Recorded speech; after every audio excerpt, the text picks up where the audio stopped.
మరోపక్క బీజేపీ కూడా జూబ్లీహిల్స్ సీటుపై కసరత్తు ముమ్మరం చేసింది. బీజేపీ తరపున బండారు దత్తాత్రేయ కుమార్తె విజయలక్ష్మి పేరు పరిశీలనలో ఉన్నట్టు ప్రచారం జరుగుతోంది.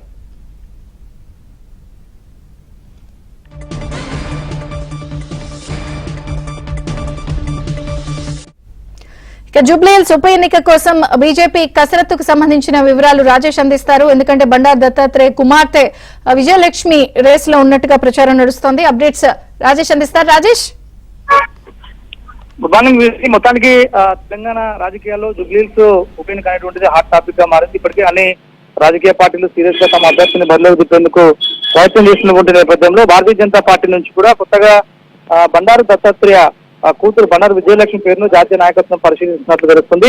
ఆ స్థానంలో మైనార్టీ ఓట్ల తర్వాత యాదవ సామాజిక వర్గానికి సంబంధించిన 2 ఓట్లు జూబ్లీహిల్స్ నియోజకవర్గంలో ఎక్కువగా ఉన్నటువంటి నేపథ్యంలో ఆమెను బరిలో దింపడం ద్వారా జూబ్లీహిల్స్ ఉప ఎన్నిక మాగంటు గోపీనాథ్ మరణంతో ఖాళీ అయినటువంటి నేపథ్యంలో ప్రస్తుతం బీఆర్ఎస్ పార్టీ సిట్టింగ్ ఎమ్మెల్యేగా ఉంది. మాగంటు గోపీనాథ్ సతీమణి సునీతకు ఆ టికెట్ ఇవ్వడం వల్ల భారతీయ జనతా పార్టీ కూడా మహిళకే ఇవ్వడం కలిసి వస్తున్న ఆలోచనలో బీజేపీ జాతీయ నాయకత్వం పెద్దలు పరిశీలనలో ఉన్నట్టు తెలుస్తుంది. ఇప్పటివరకు అనేక రకాల పేర్లు పరిశీలనలో ఉన్న పరిస్థితి కనిపిస్తున్నప్పటికీ మొదటి నుంచి కూడా భారతీయ జనతా పార్టీ క్యాండిడేట్లను అనౌన్స్ చేసేటువంటి విషయంలో కాస్త కాన్ఫిడెన్షియల్ గా వాళ్ళు వివరిస్తూ ఉంటారు. తీరా ఎన్నికలకు 1-2 రోజుల సమయం ఉన్నటువంటి సందర్భంలో మాత్రమే వాళ్ళు క్యాండిడేట్ అనౌన్స్ చేసేటువంటి సాంప్రదాయం మొదటి నుంచి కూడా భారతీయ జనతా పార్టీలో ఉంటూ వస్తుంది. అయితే జూబ్లీహిల్స్ ఉప ఎన్నిక అనేటువంటి తమకు కలిసి వస్తుంది. ఇప్పటివరకు జరిగినటువంటి అన్ని ఉప ఎన్నికల్లో హుజరాబాద్, దుబ్బాక లాంటి బైపోల్ అన్నింటిలో కూడా భారతీయ జనతా పార్టీ కలిసి వచ్చిన అంశం ఉంది కాబట్టి జూబ్లీహిల్స్ ఉప ఎన్నిక కూడా తనకు కలిసి వచ్చే అవకాశం ఉన్నట్టుగా బీజేపీ జాతీయ నాయకత్వం భావిస్తుంది. సో దానికి అనుగుణంగా బండారు దత్తాత్రేయ కూతురు విజయలక్ష్మి బరిలోకి దింపితే కలిసి వస్తున్న ఆలోచనలు ఉన్నట్టు తెలిసింది. ఇది అఫీషియల్ గా ఎక్కడ